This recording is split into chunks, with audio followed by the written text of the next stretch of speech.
في القلب مشاعر أخفيها قد أشرقت الشمس عليها عن خطط لم أعبأ فيها ستكون والصلاة kepada Rasulullah sallallahu alaihi wasallam. Allahumma salli ala sayyidina Muhammad wa ala ali sayyidina Muhammad. Salam kita kepadanya. Assalamualaikum ya Rasulullah. Mudah-mudahan kita yang senantiasa berselawat dan bersalam kepadanya mendapatkan syafaatnya dengan izin Allah Subhanahu wa taala. Amin ya rabbal alamin. Bapak-bapak dan ibu-ibu jamaah salat subuh yang dimuliakan Allah Subhanahu wa taala. Pagi ini kita berbagi informasi berkaitan dengan apa ya? Dengan bagi-bagi aja lah ya.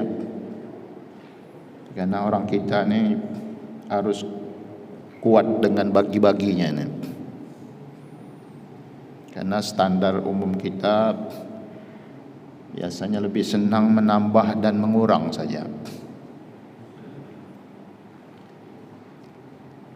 Kalau titipnya barang atau benda,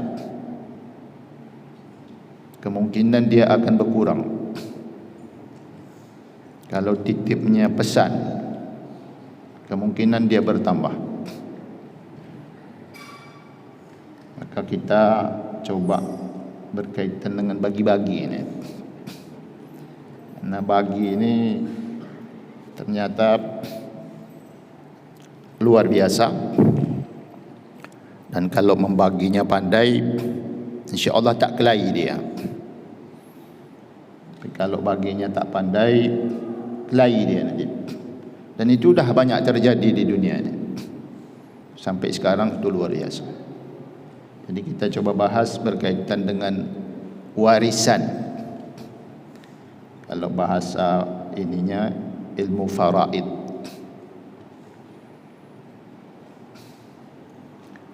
Di surah An-Nisa ayat 11, 12 dan 176.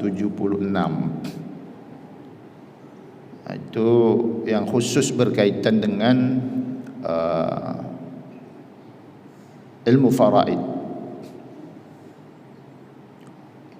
Ayat 11 ayat 10 ayat 11 ya. Ayat 11 yusikumullahu fi auladikum lidzakari mislu hadzil unsayain.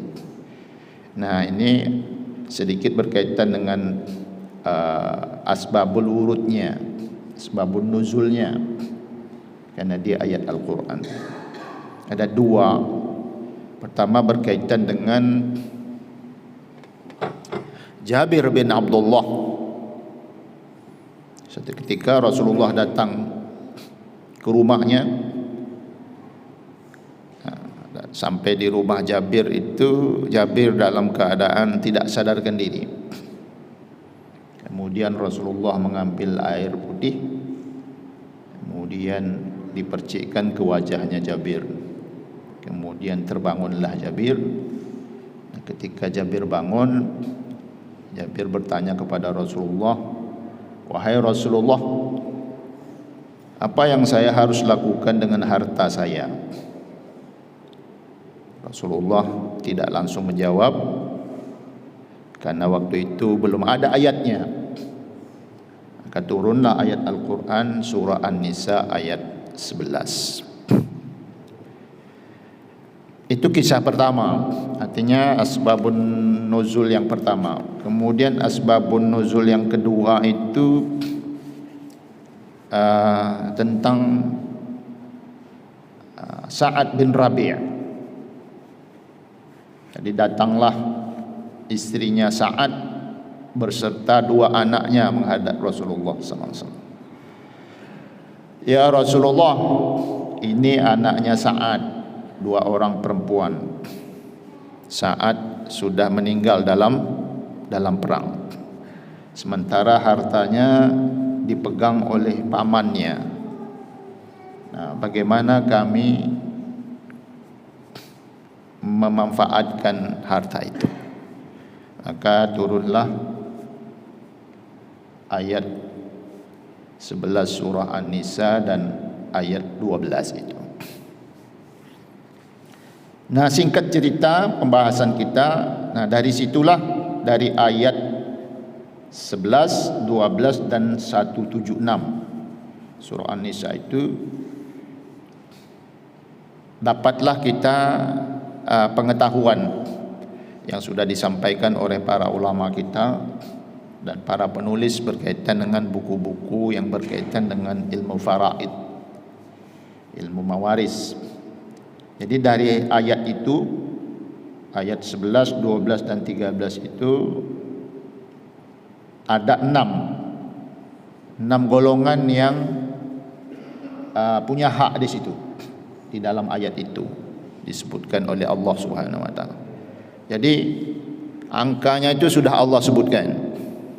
Jadi kalau kita bagi itu, bagi harta warisan itu, tak usah lagi cari angka lain. Itu kalau cari angka lain namanya angka sesat. Kenapa? Karena sudah ada angkanya dari Allah. Tak ada pilihan sama kita, tinggal bagi aja. Angkanya sudah ada. Kenapa angka langsung dari Allah? Supaya manusia ini tak ribut. Karena tak ada angka aja biasanya dikasih angka sendiri kan. Makanya langsung dikasih angka oleh Allah Subhanahu wa taala. Jadi kita ni tinggal bagi aja. Makanya perintahnya itu memang bagi.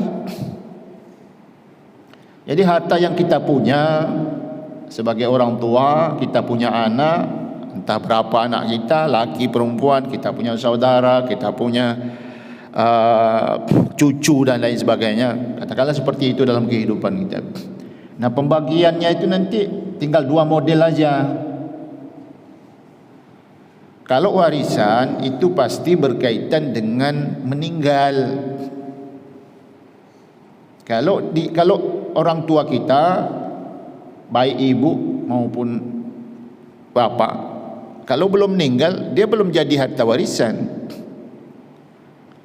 Karena harta warisan itu harta yang ditinggalkan oleh yang meninggal. Itu harta warisan namanya. Kayak saya nih, saya masih hidup. Istri saya ada, anak saya 2. Adalah harta itu, rumah sama lahan di Tiban 3 tempat kami tinggal itu. Itu bukan harta warisan.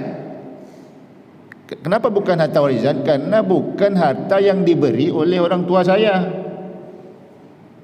Itu harta yang saya dapat sendiri. Nah, itu namanya harta saya.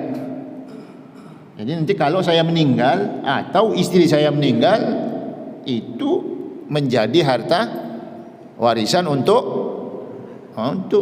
anak saya, untuk cucu saya, atau mungkin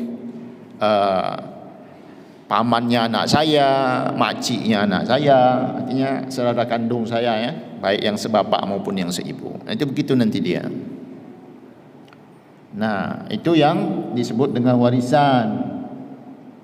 Itu putusannya adalah berdasarkan Al-Quran. Ada satu lagi, kalau sekarang katakanlah saya contohnya belum meninggal nih, istri saya juga belum meninggal, anak saya masih hidup semua. Kalau saya bagi sekarang ke anak saya yang 2 orang itu, yang harta yang punya sekarang itu, yang saya tinggal tiba-tiba, itu namanya hibah.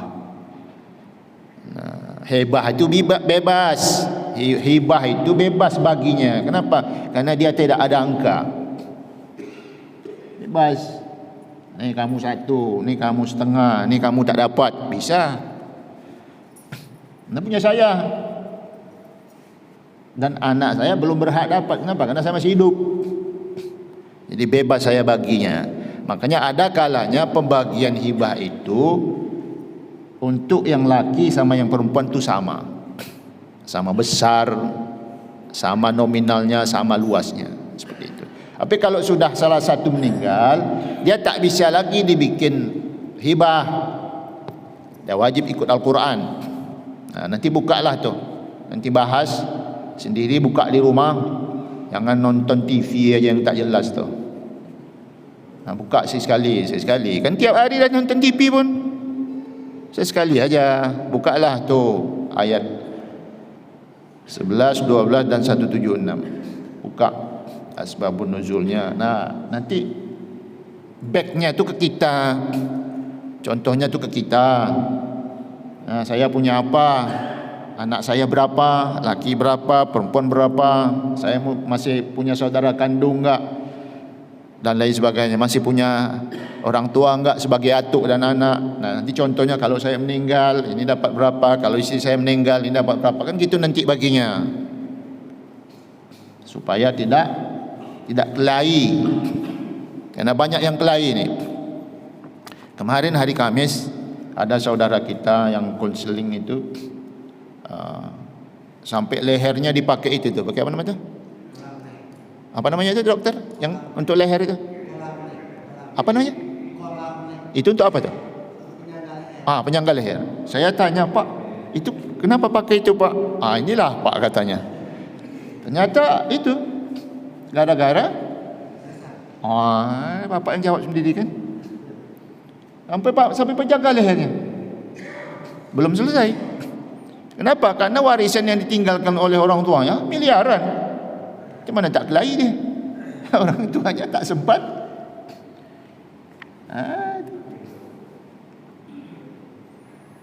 Jadi saya kasih gambaran yang ini aja, gambaran pokoknya saja. Ya banyaklah baca, Pak. Akhirnya saya tunjukkan buku ini. Ini beli satu saya bilang, baca untuk di rumah. Karena pengembangannya tak bisa di kita, karena masalah dia kan. Kita tak tahu masalahnya seperti apa. Hartanya itu ada berapa, ada di mana saja, keluarganya ada berapa, dan lain sebagainya. Pokok-pokoknya. Nah, ini ada hanya bagian-bagian pokok saja. Kalau sempat catat, kalau tak sempat ya mau cari sendiri aja lah nantilah. Jangan malas sangat pula nyari. Jadi 6 golongan itu yang terdapat dalam ayat Al-Quran tadi itu 11, 12 dan 176 itu ada 6 golongan yang akan mendapatkan itu. Maksudnya golongannya itu golongan dari angkanya dulu. Jadi angka pembagian warisan itu ada 1/2, ada 1/4, ada 1/3, ada 1/6, ada 1/8 dan 2/3. Itu aja ada yang angka itu. Jadi jangan bikin angka lain ya. Itulah angka dia tu.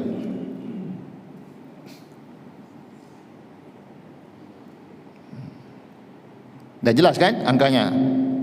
Nah, kata kuncinya laki 2, perempuan 1. Artinya bagian laki itu 2 kali perempuan, 2 kali bagian perempuan. Gitu aja ngitungnya. Jadi nominalnya akan jumpa nanti. Di mana jumpa nominalnya? Jumpa nominal itu harta itu mesti dinominalkan dia. Baru dia akan jumpa angkanya itu berapa, baru bisa bagi dia. Kalau lahan misalnya, berapa lahan itu sekarang? Karena dibagi sekarang. Berapa harganya sekarang? Katakanlah 100 juta harganya lahan itu. Ya, kalau dia punya anak laki 1, anak perempuan 2, tak ada atuknya, tak ada neneknya, tak ada semua. Yang ditinggalkan cuma itu aja. Tinggalkan anak laki 1, anak perempuan 2. Yang meninggal kalau suami berarti ada istri. Itu berarti untuk 4 orang. Istri atau anak laki, 2 anak perempuan. Itu dari yang 100 juta itu mana bagiannya? Muncul nanti dia di situ tuh angkanya. Dari mana? Dari yang setengah, dari yang 1/4, dari yang 1/3, dari yang 1/6, dari yang 1/8, dari yang 2/3. Nah, kerabat yang ini, yang 6 ini, golongan yang 6 ini disebut dengan ashabul furud. Mereka yang dominan tu mereka. Yang paling dominan tu. Dia tak keluar dari sini ni. Kalau belum keluar, paling nanti dia tengok ni ada apa dia dan lain sebagainya, baru bisa keluar. Makanya pembagian warisan itu dia ke bawah dia dulu. Ke bawah berarti kan bapak kan ke bawah berarti akan anak. Kalau tak anak dia turun ke bawah lagi, cucu. Nanti baru dia naik ke atas, ke atuknya. Tak ada anak ke bawah, tak ada cucu ke bawah, dia baru ke kanan dia, ke kiri. Maksudnya kalalah namanya. Ashabul furud terdiri atas keluarga yang ditinggalkan baik laki-laki maupun perempuan. yang disebut dengan asbabul furud. Nah, di pihak laki-laki yang berhak mendapatkan harta warisan adalah anak laki-laki, cucu laki-laki, ayah, kakek, saudara laki-laki kandung, saudara laki-laki seayah, saudara laki-laki seibu, anak laki-laki saudara kandung sampai ke bawah, anak laki-laki saudara seayah sampai ke bawah, paman kandung, paman seayah, anak paman kandung sampai ke bawah, kemudian anak paman seayah sampai ke bawah, yang terakhir suami. Nah, itu dari pihak laki. Dari pihak laki itu berarti suami. Nah, kemudian dari pihak istri atau dari pihak perempuan, anak perempuan, cucu perempuan sampai ke bawah dari anak laki-laki, kemudian ibu, kemudian nenek sampai ke garis atas ayah, kemudian saudara perempuan kandung, kemudian saudara perempuan seayah, kemudian saudara perempuan seibu. Nah, itu yang masuk nanti dalam pembagian-pembagiannya tuh. Tak jauh dari situ dia. Itu yang disebut dengan akrab, keluarga dekat. Masih tak sempat tulis tu. Tak sempat tulis kan? Memang sengaja dibikin gitu biar cari sendiri nanti. Biar baca. Kalau enggak gitu malas baca ni. Saya aja puntang-panting saya ngumpul ini. Ada bukunya, baca juga saya. Kumpulkan poin-poinnya tu. Biar gampang. Nah, kemudian terakhir istri yang tadi itu, yang dari perempuan ya. Nah, kita tengok yang kategori setengah. Kelompok setengah. Siapa aja kelompok yang akan mendapatkan setengah atau seperdua. Pertama, suami. Apabila istri yang meninggal tidak punya anak, baik laki-laki maupun perempuan. 2. Anak perempuan tunggal. 3. Anak perempuan dari anak laki-laki. 4. Saudara perempuan tunggal dan tidak ada yang menghalangi. Itu yang akan dapat setengah.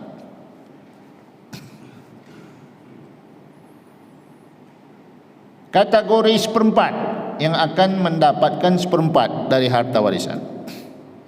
Pertama, suami jika almarhum istri meninggalkan anak dari anak laki-laki, baik laki maupun perempuan. 2. Istri, baik satu maupun lebih. Artinya istri 1, 2, 3, 4. Itu dia akan dapat seperempat. Apabila almarhum suami tidak meninggalkan anak atau tidak juga anak dari anak laki-laki, artinya cucu. Dah, itu aja tu yang akan dapat seperempat angkanya. Kemudian golongan yang akan mendapatkan seperdelapan. Pertama, istri, baik satu atau lebih, maksimal 4. Dengan catatan suami yang meninggal mempunyai anak atau anak dari anak laki-laki. Dah, itu aja. Itu aja. Kategori yang akan mendapatkan 2/3. Pertama, 2 anak perempuan atau lebih dengan syarat tidak ada anak laki-laki. 2 anak perempuan atau lebih dari anak laki-laki jika tidak ada anak perempuan dan tidak ada penghalang. Penghalang itu artinya mahjub kalau bahasa faraidnya. 3. 2 anak saudara perempuan kandung, baik seibu maupun seayah atau lebih selama tidak ada penghalang. 4. 2 orang saudara perempuan seayah atau lebih dengan syarat tidak ada saudara perempuan kandung dan tidak ada penghalang. Artinya penghalang itu kalau tak ada penghalang dia akan baru dapat yang 2/3 itu. Kalau ada penghalang tak dapat dia. Kemudian kategori yang 1/3, 1/3 ya, atau 1/3, ats-tsuluts. Ibu dan 2 saudara atau lebih yang seibu adalah 2 kerabat yang masuk di sini. Pertama, ibu apabila almarhum tidak mempunyai anak atau anak dari anak laki-laki, dalam kurung cucu laki-laki atau cucu perempuan, dan tidak pula meninggalkan 2 orang saudara atau lebih, baik dari laki-laki maupun perempuan. 2 saudara atau lebih yang seibu, baik laki atau perempuan, dengan syarat tidak ada lain yang berhak menerimanya, barulah dia akan mendapatkan 1/3. Kemudian kategori yang 1/6 terakhir, yang akan mendapatkan 1/6. Pertama, ayah almarhum apabila yang meninggal memiliki anak atau anak dari anak laki-laki. 2, ibu apabila almarhum mempunyai anak atau anak dari anak laki-laki dengan 2 saudara kandung atau lebih, baik laki-laki maupun perempuan, yang seibu maupun seayah, atau seayah saja atau seibu saja. 3, kakek dari ayah apabila ada anak atau anak dari anak laki-laki dan tidak ada ayah.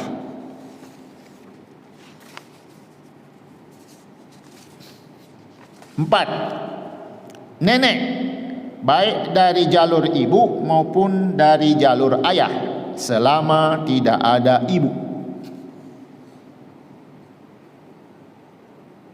5, 1 anak perempuan dari anak laki-laki, dalam kurung cucu atau lebih, jika ada anak tunggal perempuan serta tidak ada penghalang. 6, saudara perempuan sebapa apabila ada saudara perempuan kandung, seibu maupun seayah, serta tidak ada penghalang.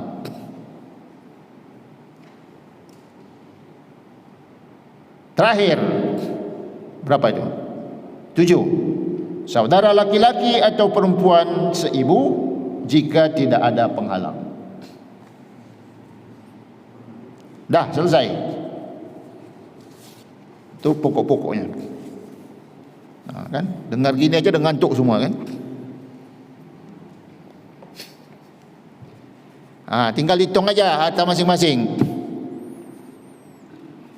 Terserah mau baginya masih hidup atau nak nunggu mati dulu. Kalau masih hidup, yang kita sebut dengan hibah. Ini mungkin contoh ya. Contoh supaya ada gambaran buat keluarga. Ambil contohnya dari keluarga kami aja deh, lebih gampang. Karena saya nggak tahu keluarga bapak semuanya seperti apa kan. Ayah saya meninggal tahun 91. Tahun 2004. Ada jarak berapa tahun tuh? Meninggal tahun 91, tahun 2004. Saya baru dikasih tahu oleh mama saya bahwasanya ada surat yang ditinggalkan oleh almarhum bapak saya. Nah, itu setelah saya balik dari Al-Azhar. Karena balik tahun 2002, 2004 baru ditunjukkan surat itu. Pesan mama saya, tolong tengok surat itu betul tidak pembagian yang ditulis ayah engkau tu. Saya tengok, tulisnya tulis tangan, tapi kertasnya itu kertas segel itu loh. Dulu kan ada tuh. Kalau sekarang kan tak ada lagi kertas segel karena sudah ada materai. Dulu tak ada materai, pakainya kertas segel. Jadi di atas kertas segel itu, nah ada tulisan tangan oleh almarhum bapak saya, ada tanggalnya, ada bulannya, ada tahunnya. Ternyata baru saya tahu Karena yang dibagi itu sama. Saya awalnya juga bingung, loh ini kenapa dibagi sama nih? Karena saya adik-beradik ada 9 bersaudara, perempuan 5 orang, laki 4 orang, 9. Saya periksa, oh ternyata kurang lebih sekitar 4 bulan deh. 4 bulan sebelum meninggal surat itu dibuat oleh almarhum bapak saya. Jadi 4 bulan sebelum dia meninggal dia buat surat itu. Karena dari tanggal surat dengan tanggal dia meninggal saya hitungnya. 4 bulan sebelum meninggal dia buat itu. Nah, itu ditulis besar situ. Kata hibahnya itu besar. Itu memang dibagi sama oleh almarhum bapak saya. Jadi dia buat surat hibah itu sebelum dia meninggal. Itu bisa seperti itu bikin. Dikasih sama, adik perempuan, kakak perempuan, laki itu dikasih sama. Kalau istilah di Riau ini, dulu belum ada kepri, masih Riau masih nyatu. Itu kalau ngitung kebun itu dia tidak hitung berapa meternya, tapi yang dihitungnya berapa barisnya. Jadi kami dikasih baris-baris itu aja. Nah, kami 9 orang dikasih semua. Singkatnya, saya karena mamak saya masih hidup, saya bilang sama mamak saya, mak, yang punya saya enggak maulah. Saya kembalikan aja kepada mamak lagi, karena ya mamak sudah ongkoskan saya sekolah dan saya sudah selesai sekolah, cukuplah itu. Biarlah saya cari yang lain. Kenapa saya ambil posisi itu? Karena supaya nanti membagi itu gampang. Karena kalau ada bawaan kita susah netral. Itu pilihan saya. Jadi saya kembalikan. Jadi kata mamak saya, okeylah, tapi tetap aja engkau pegang. Nanti kalau ada duitnya, itu bahasa mamak saya, kalau ada duitnya tolong daftarkan untuk haji mak. Itu kisahnya. Tahun 2019 tahun 2019 mamak saya meninggal. Mamak saya meninggal. Jadi dari peninggalan bapak saya setelah dibagi untuk anaknya, ada untuk ibu. Untuk ibu itu tanah 400 meter persegi kasih untuk istri almarhum, berarti mamak saya. Mamak saya meninggal tahun 2019 kemarin.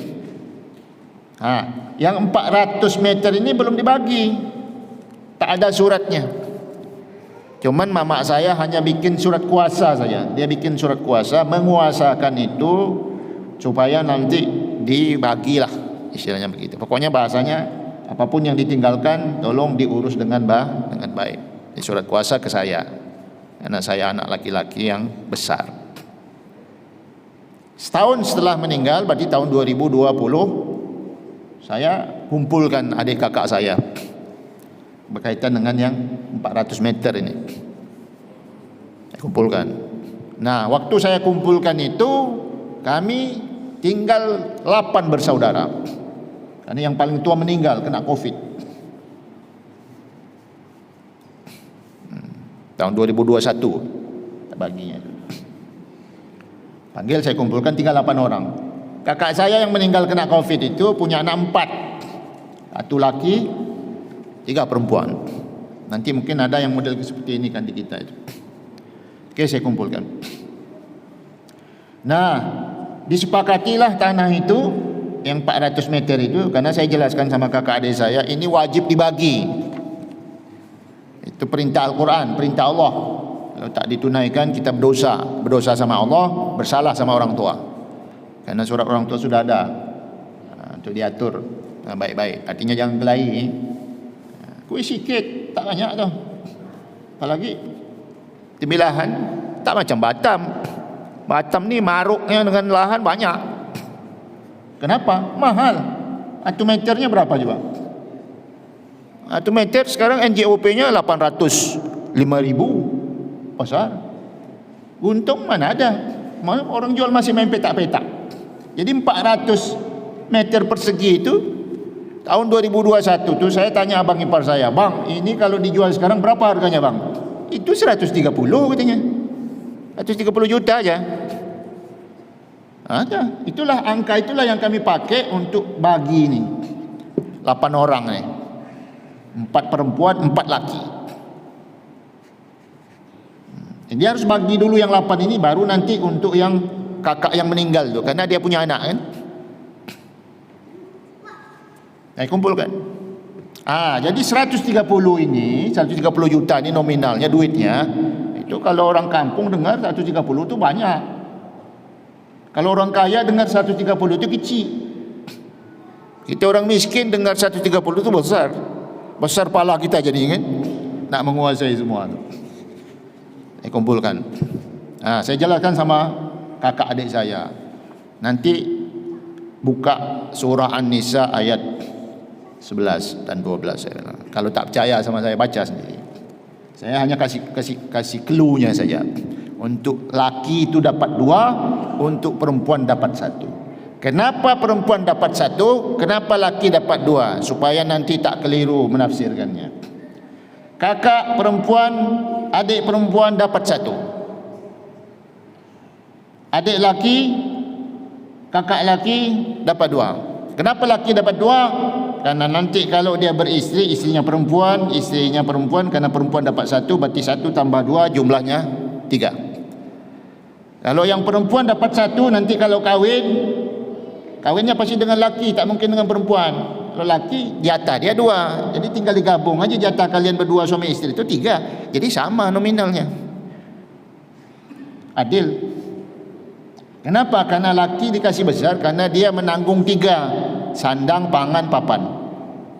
Istri enggak. Okey, dah sepakatlah, baru dibagi yang 130. Karena kami 8 orang, perempuan 4, laki 4, 130 ni dibagi berapa?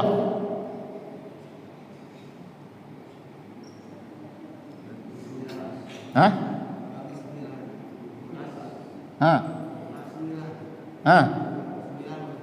Hah? Hah? Hah? Dibagi berapa? Hah?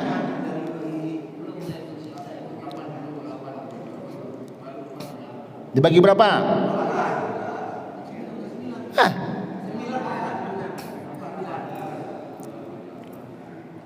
Perempuan dapat 1, laki dapat 2. Kalau laki dapat 2, 4 orang berarti udah 8. Macam mana matematikanya?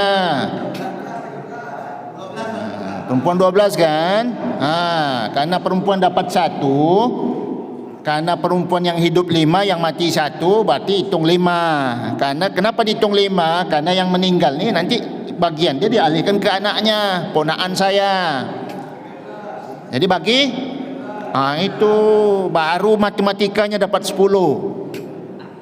Kalau tadi dapat 5 aja, tambah sendirilah biar jadi merah dia. Karena 130 dibagi 13, berarti masing-masing dapat 10. Gampang kan?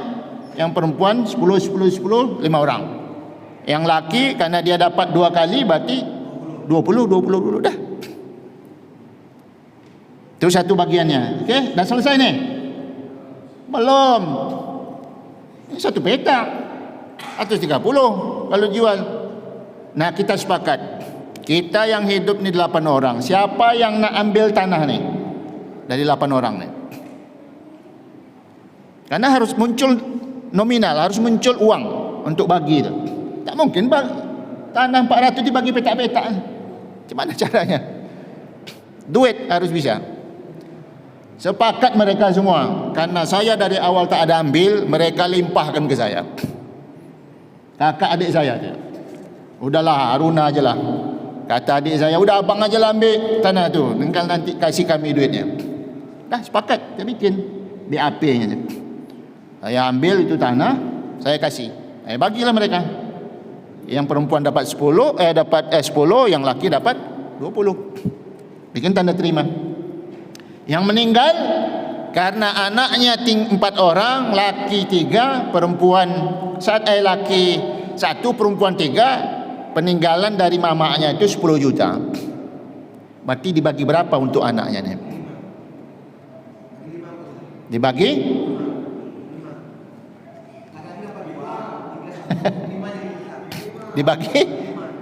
Dibagi?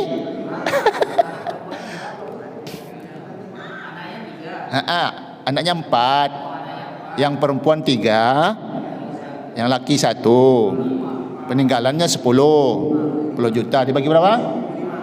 Gitu yang sepakat dong. Jangan sepakat. Kalau nggak sepakat kelahi dia. Makanya bikin dia sepakat dulu. Dah sepakat 5 kan? Okey, 5 berarti yang laki dapat 2. Berarti berapa nominalnya? Nominalnya 4 juta. Dah? Kasih yang laki 4 juta, yang perempuan 3, 2 juta, 2 juta, 6 juta. Selesai. Itu contohnya. Selesai. Alhamdulillah kami tak ada kelahi-kelahi. Ambil masing-masing, terserah. Kalian mau bikin apa itu duit, terserah. Mau bagi-bagi, terserah. Anda memang dibagi-bagi. Dah selesai pengajian ni. Simple kan? Tinggal kalian bagi masing-masing punya kalian aja. Iya, itu masing-masing. Karena orang kita ni tak tahu, Pak. Bagus dibagi itu ketika masih hidup. Mau dibikin dia hibah boleh, mau dibikin dia mewaris bisa. Tak masalah, gampang dia kan. Supaya tak kelahi, jangan kelahi. Tak banyak itu, sikit. Dah terlambat ngasih air. Dah kering dari tadi ni. Dah cukup ya? Tak usah banyak-banyak. Angkanya jelas kok. Contohnya sudah saya kasih contoh. Tinggal balik rumah hitung. Rumah saya ini 10 tingkat berapa ya kalau dijual sekarang? Kan gitu hitung ya. Anak saya berapa dan lain sebagainya. Kalau ada anak laki, ke kiri ke kanan selesai. Kalau ada anak laki habis. Tak ada sisa itu. Keruk-keruk, kerak-kerak ada pun habis juga. Tapi kalau perempuan saja, tak ada anak laki, dia baru ke kanan ke kiri itu. Paman, pakcik, ke bawah cucu. Baru gitu ni. Itu contohnya. Dah ada. Cukup ya? Kalau tak usah banyak-banyak biar enggak pusing sangat gitu kan. Saya kira itu dari saya, mudah-mudahan bermanfaat buat kita semua. Kita tutup dengan doa kafaratul majlis. Subhanakallahumma wa bihamdika asyhadu an la ilaha illa anta astaghfiruka wa atubu ilaik. Billahi taufiq wal hidayah. Wassalamualaikum warahmatullahi wabarakatuh. Catatannya sengaja memang tak dikasih waktu untuk tanya.